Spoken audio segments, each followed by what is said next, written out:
हमारे नेता नवल किशोर शर्मा ने अपने खून और पसीने से इस दौसा की धरती को सींचा है। भैरव सिंह जी, कोई और ही मिट्टी तलाश करो आंदोलन करने के लिए। और मैं आज भी कहना चाहता हूँ, पिछले 10-11 महीने से राजस्थान में एक नौटंकी चल रही है। सरकार नाम की चीज नहीं है। एक काम बता दे 200 विधानसभा क्षेत्रों में जो इस सरकार ने किया है। हमारे अध्यक्ष जी को मैं बधाई देना चाहता हूँ। ये कहते हैं कि ये मुख्यमंत्री जी बने हैं, इनको पार्टी ने दायित्व ये दिया है कि सुबह नाश्ता कर दबा के हेलीकॉप्टर दे दिया, इसमें बैठ के उठ जा, कभी मंदिर में ढोक दे के आ जा, कभी जाके भाषण दे के आ जा। और ये काम काका जी करेगा क्या?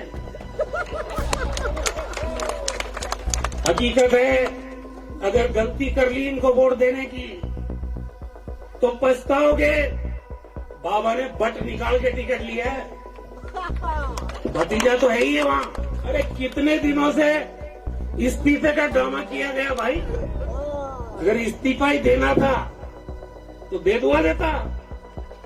भाई का टिकट आ गया, कंठ किसकी पकड़ के लाया। और मैंने सुना बीच में कह रहे थे कि 13 आदमी तो मेरे पास हैं और एक आध और हो गया तो इसको सल्टा दूंगा। मैं डीसी के पिताजी को जानता हूँ। एक बार बाई इलेक्शन इनके पिताजी ने भी लड़ा था, हम आए थे उस टाइम, यूथ कांग्रेस में काम करता था। ये परंपरागत कांग्रेस का कार्यकर्ता है और जब भी दौसा आते हैं इसकी नजर पांव की तरफ रहती है, इतनी इज्जत देता है। और मैं आज कहना चाहता हूँ, अगर डीसी जैसा कार्यकर्ता चुनाव नहीं जीतता है किसी कारण से तो ये पछतावा 36 कौम के लोगों को होगा। ये दुश्मन है कांग्रेस के। जो भी कानाफूसी करता है इस तरह की, उससे ही सावधान रहने की जरूरत है। चुनाव तो आप जीते हुए हो, कोई कारण नहीं है चुनाव हार जाए कांग्रेस, लेकिन ये कानाफूसी से सावधान रहने की जरूरत है। यही कानाफूसी कांग्रेस को नुकसान पहुंचा सकती है।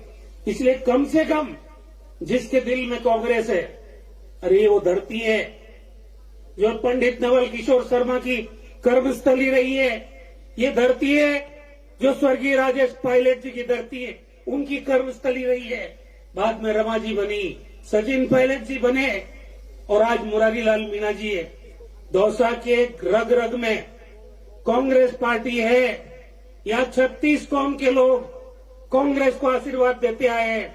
लेकिन जब से ये कानाफूसी करने वाले लोग आए, इन्होंने कांग्रेस को नुकसान पहुंचाया है। इस बाई इलेक्शन में 36 कौम के लोगों को मेरी निवेदन है, याद करिए 1 साल पहले की सरकार जो अशोक गहलोत जी ने दी 5 साल के अंदर, एक विधानसभा में हम बात करते थे विधायक गण आपस में, कोई विधानसभा में 7 कॉलेज। आज ये पंडित नवल किशोर शर्मा मेडिकल कॉलेज यहां खुला है। ये अशोक गहलोत जी की और कांग्रेस की सरकार की देन है। बीजेपी बताए तो सही, वसुंधरा जी 10 साल सीएम रही है, उससे पहले भैरव सिंह जी रहे। मुझे याद है एक बार बाई इलेक्शन में आया था मैं, स्वर्गीय राजेश पायलट जी के निधन के बाद में, जब रमा पायलट जी चुनाव लड़ रही थी, तो यहां भैरव सिंह शेखावत जी आज इस दुनिया में नहीं है।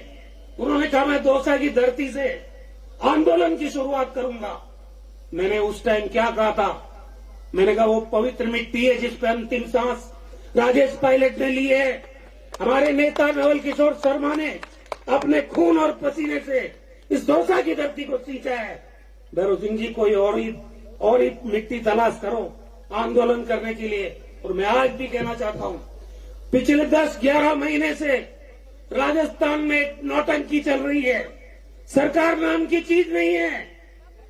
एक काम बता दे 200 विधानसभा क्षेत्रों में जो इस सरकार ने किया है। हमारे अध्यक्ष जी को मैं बधाई देना चाहता हूं। ये कहते हैं कि ये मुख्यमंत्री जी बने हैं, इनको पार्टी ने दायित्व ये दिया है कि सुबह नाश्ता कर दबा के हेलीकॉप्टर दे दिया, इसमें बैठ के उठ जा, कभी मंदिर में ढोक दे के आ जा, कभी जाके भाषण दे के आ जा। और ये काम काका जी करेगा क्या? हकीकत है, अगर गलती कर ली इनको वोट देने की तो पछताओगे। बाबा ने बट निकाल के टिकट लिया है। भतीजा तो है ही है वहां, महुआ में भतीजा तो है ही है। अब भाई यहां आ गया। बीजेपी कहती है परिवारवाद, ये कौन सा वाद है? जवाब तो दो। मैं डीसी के पिताजी को जानता हूं। एक बार बाई इलेक्शन इनके पिताजी ने भी लड़ा था, हम आए थे उस टाइम, यूथ कांग्रेस में काम करता था मैं। ये परंपरागत कांग्रेस का कार्यकर्ता है और जब भी दोसा आते हैं इसकी नजर पांव की तरफ रहती है, इतनी इज्जत देता है। और मैं आज कहना चाहता हूं, अगर डीसी जैसा कार्यकर्ता चुनाव नहीं जीतता है किसी कारण से, तो ये पछतावा 36 कौम के लोगों को होगा। इसलिए समय रहते आज शुरुआत है। मेरी हाथ जोड़ के विनती है 36 कौम के लोगों से और विशेष तौर से ब्राह्मण समुदाय के लोगों से, इनके झांसे में मत आना। ब्राह्मण की कंठ दबा के तो टिकट लाया है। कितने दिनों से, अरे कितने दिनों से इस्तीफे का ड्रामा किया गया भाई। अगर इस्तीफा ही देना था तो दे दुआ देता।